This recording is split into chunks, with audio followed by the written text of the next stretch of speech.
Hi, my name's Noel. I'm a psychotherapist. Welcome to this blog, which has taken a while to emerge in me as I wanted to get over some sort of difficult feelings I had about talking about these subjects. And it's looking at this issue around predators, predatory behaviour, particularly sort of predatory sexual behaviour, and the response maybe clinically to that, to try and provide treatment for that type of behaviour by admitting people into programs that treat sort of sex addiction or hypersexuality, and they're sort of looking at the impact of that, what that message gives out. Obviously, it's talking about the whole sort of stuff that's going on in the movie industry in the US and amongst some high-profile actors.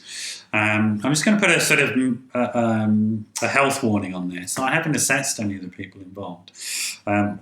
So the conclusions I come to about them being sort of predators is a label I'm going to apply, cautiously, as I haven't done a clinical assessment, and I put my hands up to that.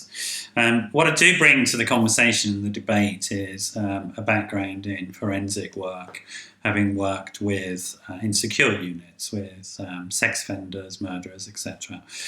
So I do have that background, and also working in what in the UK is called MAPA, multi-agency public protection. So again, I have that sort of background clinically, but again, I will stress I haven't done any direct one-to-one assessments of the high-profile figures involved, and the sort of pending, what I presume will be criminal prosecutions of their behaviour.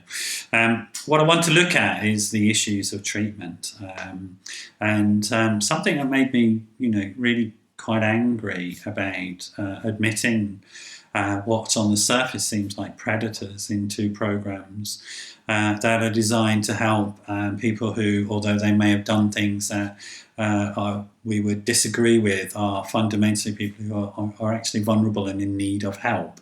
And the risk that puts them at, and then by extension other people. So let me try and define the area that we're talking about.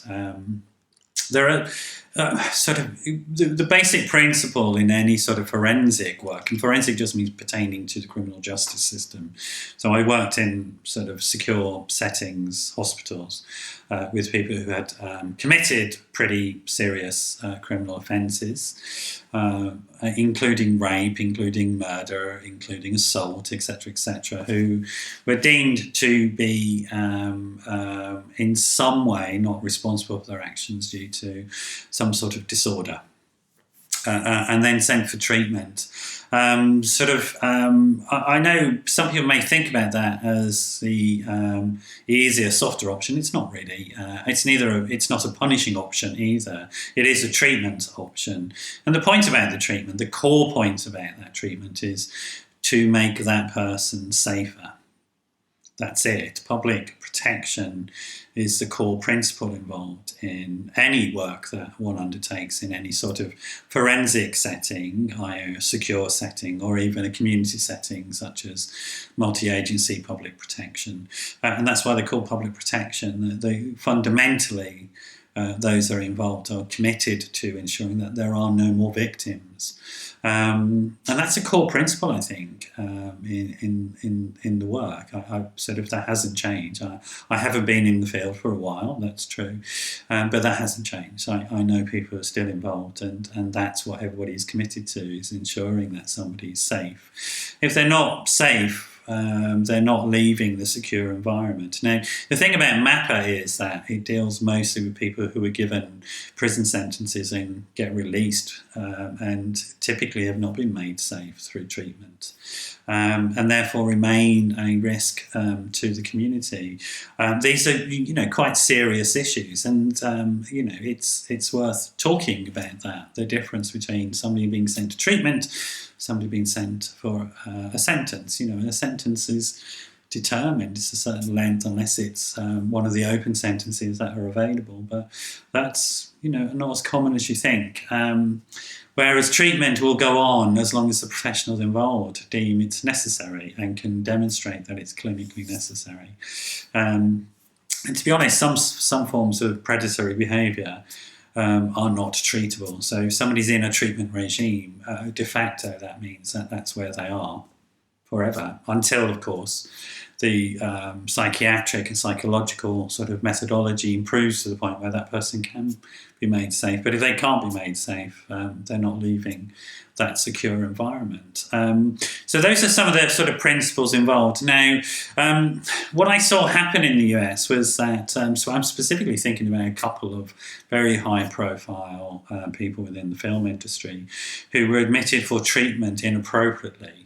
They were sent to treatment centres, which, as far as I know, have absolutely no sort of forensic remit whatsoever.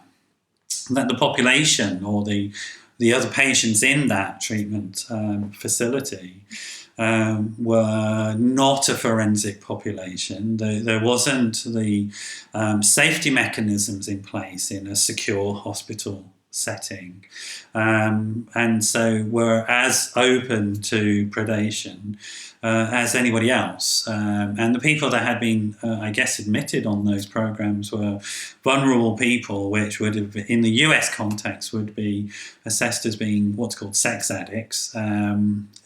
Clinically, sex addiction isn't a form of addiction. The term that's used is hypersexuality. And again, I just want to segue off. I don't want to get into the sort of debate here about whether sex addiction exists, or whether it's hypersexuality, or whether it's a cultural construct, sort of, for example, within gay male community, hypersexuality isn't an issue. It's part of the culture. So I don't really want to get into that conversation. I think it's a really, really important conversation. And always in terms of diagnosis around any sort of diagnosis around human behaviour, we have to be thoughtful and careful and always open to dialogue about whether what in fact we're doing is just simply expressing our own prejudices. I mean, that's a really important conversation. It's not what I want to get into now. What I want to look at is whether you're admitting somebody who is a risk to other people or not, and whether the appropriate assessments have been done about what that sort of risk poses, and whether or not, as an organisation or an institution, you're set up to actually manage somebody who is a predator. The admissions I'm talking about, the ones I saw in the US, and the organisations they were admitted into, I don't know. They're not forensic placements as far as I could see. And from my observation, I'd have said that would have been a much more appropriate sort of assessment to make. I mean, I'm all for sort of treatment models for whatever it is, as long as they're robust and realistic, and take on board wider social, cultural and political issues. And protection, safety, is a crucial issue. Now, the two people I'm thinking of have built personal empires, as we know, as the stories are emerging, on manipulation and control and getting access to vulnerable people, and then destroying those vulnerable people if they have any suggestion whatsoever of coming back at them. And it's taken some incredibly powerful and courageous individuals to stand up and be counted on this issue, and hats off. I'm not sure I, as a human being, would have the sort of courage that I am seeing being displayed at the moment from the individuals that are challenging this behaviour,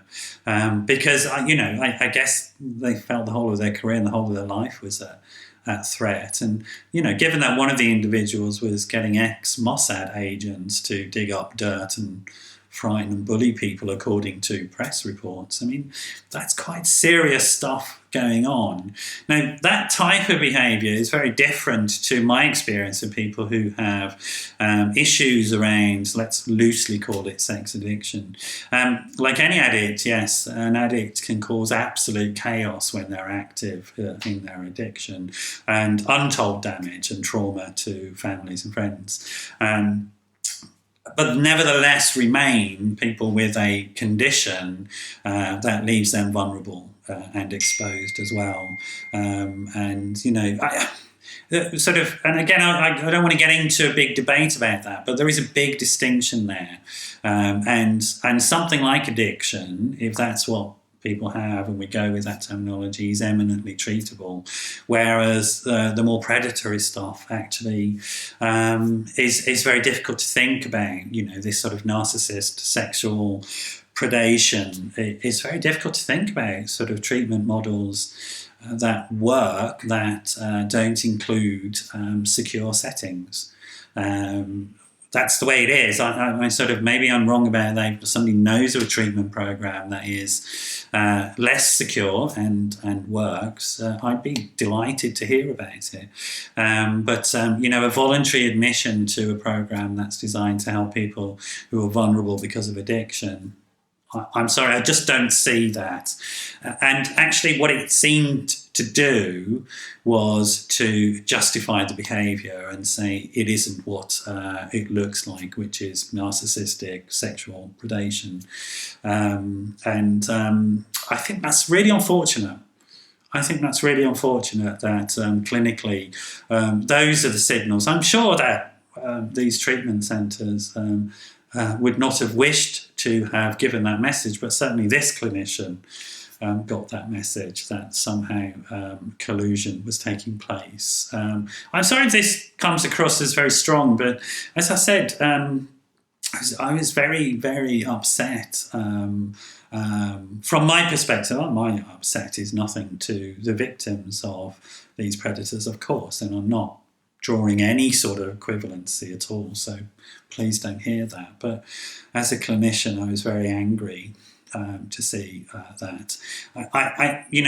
Whatever comes out of this situation, I'll just make a sort of principled point here, that sort of predation, that type of predation, is something that does need to go through the criminal justice system, and if necessary, a treatment order given, and a secure treatment order given for the individuals involved. It does not need, it should not go through sort of mainstream either addiction or mental health services, to be honest. They're not set up to deal with predators. Of course, there are criminal investigations ongoing, and we shall see the outcome of them. Hopefully justice will be done in that, on that level as well. Thanks for joining me today, and sort of quite a serious topic, but I think that I, along with a number of people, sort of believe strongly that there is a sea change happening at the moment, and it is one to be absolutely and totally welcomed. It's time this stuff was challenged head on. And it's time for change, I think. So thanks for joining me. If this has brought up any issues for you, you wish to get in touch, please do. If you're watching this on the website, all the contact details are there. You can email me, info@noelmcdermott.net. It'd be great to hear from you. Do take care.